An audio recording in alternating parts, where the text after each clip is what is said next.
चंद्रशेखरजी बावनकुळे इथे आले. माझं मुख्यमंत्र्यांसोबत बोलणं झालं. आता ते कर्जमाफीच्या बाबतीत समिती गठीत करणे आणि समितीचा अहवाल आल्यानंतर कर्जमाफी करणे.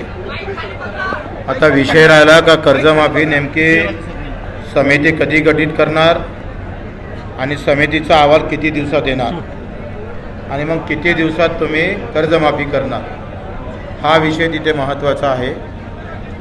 दिव्यांगाचे 6,000चे महिन्याची मागणी केली होती. ते जून महिन्याच्या होणाऱ्या अधिवेशनामध्ये पुरवणी मागणीमध्ये त्याची तरतूद करू म्हणून त्यांनी सांगितलं. आता या दोनही गोष्टीबाबत बाकीच्या बाबतीत त्यांनी मिटिंगा घेतल्या ते पण सांगितलं. आता या सगळ्या संदर्भात मी सध्या तरी एकटा निर्णय घेऊ शकत नाही.